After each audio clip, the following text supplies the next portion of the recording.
Bonjour à vous, eh bien vous étiez 2200 à avoir regardé le numéro 1 du 20h de l'Escarien. Pour nous, c'est agréable de voir que ce projet vous plaisait. Et merci de votre marque de confiance. Voici donc le numéro 2. Dans ce numéro 2, vous allez pouvoir découvrir l'animation à l'Escar durant cet été. On va tout vous dire sur les Carolins, sur les animations, sur les fêtes et sur le sport junior, puisqu'après la fête du sport pour les adultes qui vient de se terminer, eh bien on vous dira tout sur la fête du sport junior qui monte en puissance. Et puis n'oubliez pas que l'Escar est une ville historique, l'une des rares cathédrales nécropoles de France. Bonne occasion de redécouvrir votre cité, de redécouvrir la cathédrale en travaux, de redécouvrir la cité historique, de voir le musée. On vous dira tout sur le l'Escar historique. Voilà, bon visionnage à vous. Dans ce second numéro, découvrez les animations à l'Escar cet été. Les fêtes lescariennes qui changent de formule, les soirées au lac des Carolins et la fête du sport junior qui monte en puissance. L'Escar, ville historique et touristique. Voilà le thème du dossier du mois. Des animations pour découvrir ou redécouvrir votre cité tout au long de l'été. Enfin, l'agenda vous indiquera les moments forts à ne pas manquer ces 2 prochains mois.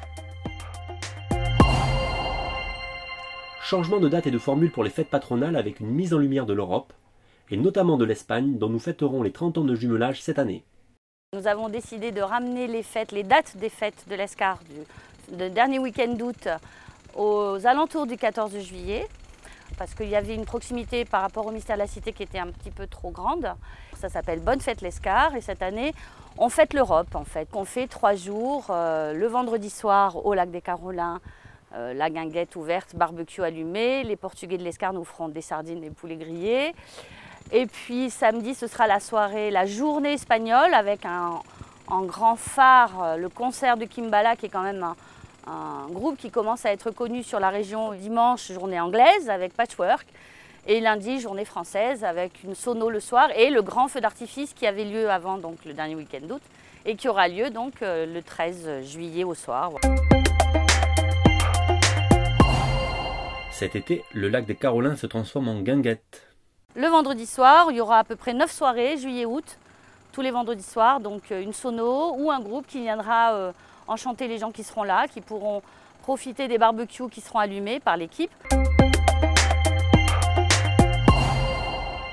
Face au succès de la fête du sport pour adultes, l'Office des sports de l'Escar propose pour la 5e année consécutive la fête du sport junior. Nous avons voulu organiser pour les jeunes de 9 à 14 ans une épreuve similaire qui leur permet de découvrir plusieurs activités durant la journée. Donc sur cette épreuve, il y a 18 disciplines sportives différentes. Alors l'ensemble des associations adhérentes participent bien sûr sur cette manifestation depuis 5 ans puisque c'est la 5e édition. Et c'est vrai que sans eux, on ne pourrait pas organiser cette grosse manifestation à destination des jeunes. Alors ils peuvent s'inscrire jusqu'à la fin août, c'est-à-dire 5 jours avant l'épreuve.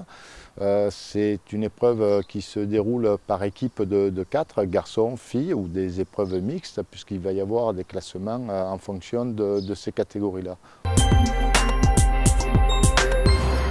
L'Escar est une ville très riche du point de vue de son patrimoine historique. Le service culture de la ville a bien évidemment mis l'accent sur cette richesse dans sa programmation estivale.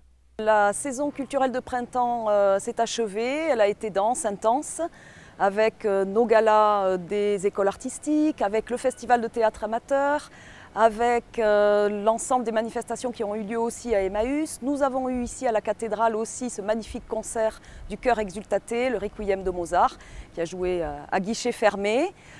Voilà, donc beaucoup de manifestations, les peintres dans la cité aussi, une manifestation maintenant qui s'inscrit vraiment dans notre paysage culturel à l'Escar. Et puis nous sommes maintenant rentrés dans le temps estival, le temps touristique aussi, avec des visites qui sont organisées dans la cité par l'Office du tourisme. La visite, la randonnée médiévale qui est proposée chaque semaine en journée, donc pour les touristes, les visiteurs, mais aussi pour les Lescariens, pour découvrir notre cité médiévale, ses remparts, la cathédrale, etc. Et puis la visite au flambeau, qui est de plus en plus prisée, où nous pouvons découvrir autrement cette cité médiévale, à la lueur des flambeaux, avec un mini-concert d'orgue à la cathédrale, avec une dégustation d'Hippocrate. Et puis il y a l'ouverture du musée, notre espace muséographique avec des fonds archéologiques, des objets qui vont depuis la protohistoire jusqu'à l'Antiquité. Donc ils sont exposés dans ce musée. Il y a aussi cet événement incontournable, le Festival Emmaüs, qui a lieu le 28 et 29 juillet, comme chaque année, avec une très très belle programmation musicale encore cette année et qui attire des milliers et des milliers de personnes.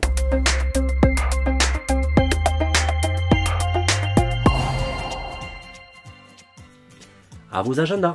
Bonne fête l'Escar, Festival Emmaüs, fête du sport junior, visite guidée au musée et à travers la cité, marche au pied des remparts, il y en aura pour tous les goûts.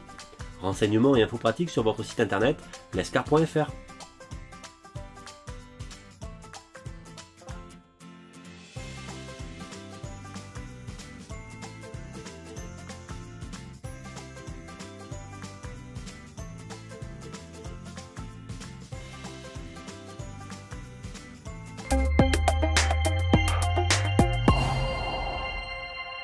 Clap de fin, voici le numéro 2 du 20h de l'Escarien qui se termine. Alors en août, tout le monde se repose, le 20h également.